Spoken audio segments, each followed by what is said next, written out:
Assalamualaikum warahmatullahi wabarakatuh. Eh, Baik, untuk pertemuan kita hari ini itu membahas tentang sejarah dan klasifikasi alga. Berdasarkan ahli taksonomi yang lama, alga itu dimasukkan ke dalam kingdom Plantae.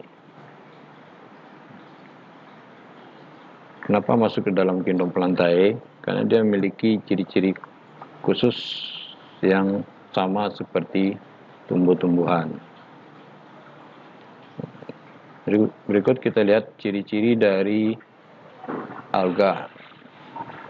Yang pertama itu bersifat eukariotik, itu yang memiliki dinding inti sel dan bersifat autotrof atau dapat melakukan proses fotosintesis karena dia memiliki klorofil dan pigmen untuk melakukan proses fotosintesis tersebut. Dan mempunyai pirenoid yang merupakan cadangan makanan dari alga tersebut. Ada yang bersifat uniseluler dan multiseluler, memiliki dinding sel, ada yang tidak, hidupnya soliter atau berkoloni, dan dapat bergerak atau tidak bergerak karena dia ada beberapa jenis alga ini yang memiliki flagella. Reproduksinya secara seksual dan ada juga secara aseksual. Kalau secara aseksual yaitu dengan cara membelah diri atau fragmentasi. Yang secara seksual, secara konjugasi atau penggabungan dua sel, singami dan anisogami. Ada yang mengalami metagenesis dan ada yang tidak. Ada yang hidup bebas di perairan dan ada yang bersimbiosis dengan jamur yang akan membentuk lichen.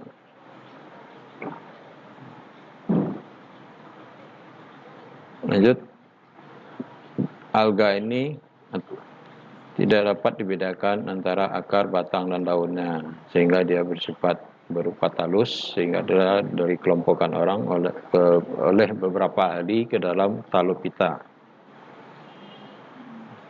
Habitat dari alga ini hidup di air tawar maupun di air laut, tempat-tempat yang lembab. Ada yang hidup menempel pada batuan, lebih dikenal dengan epilitik, yang menempel pada lumpur atau pasir atau epipelik, yang menempel pada hewan atau epizoik, dan ada juga bersifat planktonik. Sejarah dari alga itu pada zaman dulu itu yang pertama ditemukan itu dari kelompok Cyanobacteria yang bersifat prokariot.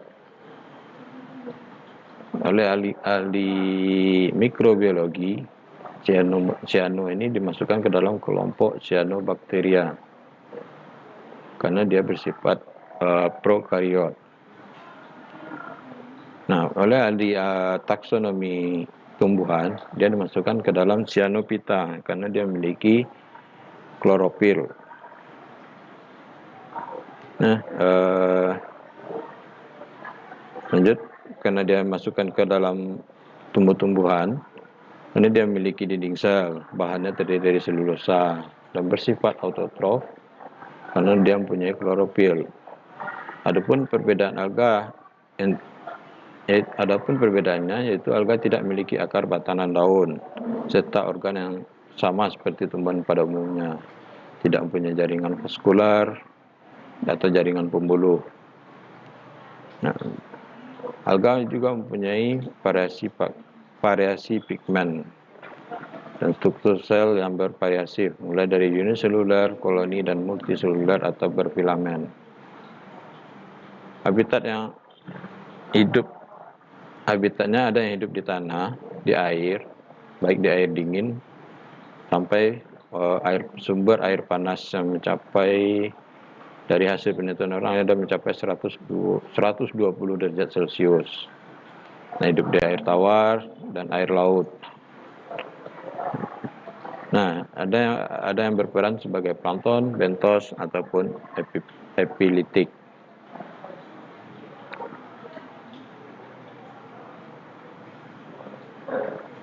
Untuk dasar-dasar klasifikasi alga oleh ahli itu dikelompokkan berdasarkan pigmen atau susunan kimia lainnya, seperti sejarah makanan atau pironet tadi, ada tidaknya flagela, dinding sel, dan organel sel yang terdapat di dalamnya, sejarah hidup dan reproduksinya atau lebih dikenal juga dengan garis keturunannya atau filogenetik.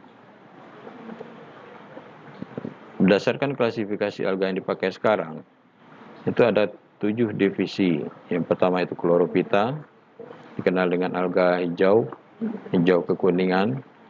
Kedua cyanophyta, dikenal dengan alga hijau biru.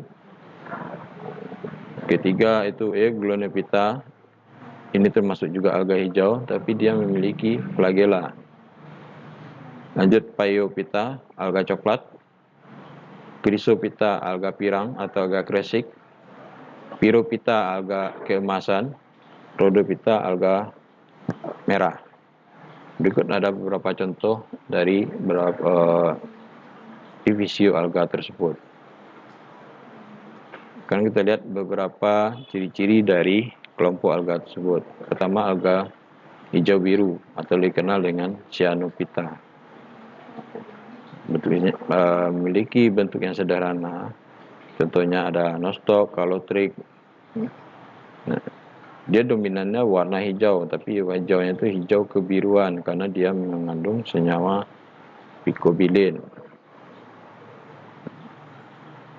Lanjut alga hijau atau chlorophyta. Ini dominannya warna hijau, lebih kenal dengan hijau pekat atau hijau kekuningan, karena dia mengandung klorofil A, B, karotin, dan xanthophyll. Alga hijau ini hidup di air tawar sampai air laut, tapi yang di laut umumnya kelompok alga makro. Lanjut alga merah atau yang lebih dikenal dengan Rhodophyta, karena dia mengandung klorofil A, D, karotin, xanthophyll, dan picobilin, sehingga menimbulkan warna merah. Nah, biasanya alga merah ini dominan hidup di perairan laut yang bersifat alga makro. Lanjut, salah satu contoh lainnya itu alga coklat atau lebih dikenal dengan Phaeophyta, karena dia mengandung klorofil A, C, dan ada pigmen phycocyanin dan phycosanthin, sehingga menyebabkan dia berwarna coklat. Cadangan makanan dari alga coklat ini itu memiliki sejenis karbohidrat yang agak cukup unik, yang lebih dikenal dengan laminarin. Di mana laminarin ini merupakan karbohidrat yang larut dalam alkohol. Kalau karbohidrat biasa itu tidak larut dalam alkohol, tapi pada laminarin ini itu terdapat karbohidrat yang larut dalam alkohol. Maka itu ciri khas dari alga coklat atau Phaeophyta. Dan laminarin ini ditemukan pada genus dari alga coklat yang dikenal dengan Laminaria. Untuk kajian lebih lanjut tentang divisi-divisi alga ini akan kita bahas pada pertemuan selanjutnya. Cukup sekian dari presentasi ini. Saya akhiri dengan wassalamualaikum warahmatullahi wabarakatuh.